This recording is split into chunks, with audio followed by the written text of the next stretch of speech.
Making sense of several boost your English vocabulary. Hello, language learners. Welcome back to our English language learning series. Today, we're diving deep into a commonly used English word, several. By the end of this video, you'll understand what several means and how to properly use it in your daily English conversation. Several is a word we use when we're talking about more than a couple but not a lot of items or people. In other words, it's more than two, but it's not specific. For example, you could have several cookies, which could mean you have 3, 4, or even 5 cookies, but not a dozen.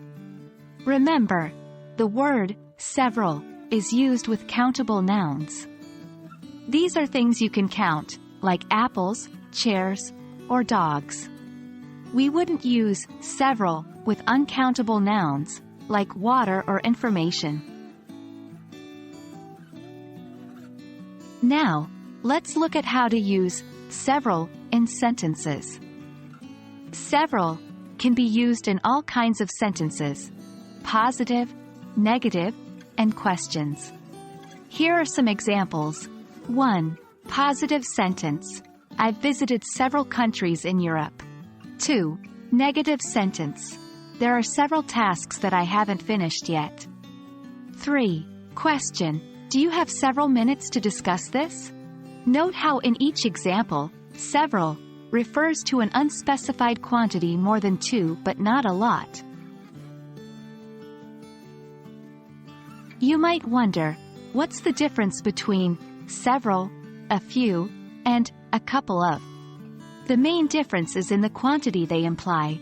A couple of is used for two, a few suggests more than two but not many, while several suggests more than a few, but not a large number.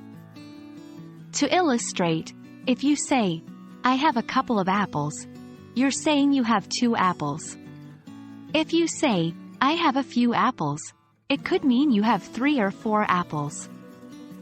But if you say, I have several apples, it might mean you have 5, 6, or maybe 7 apples.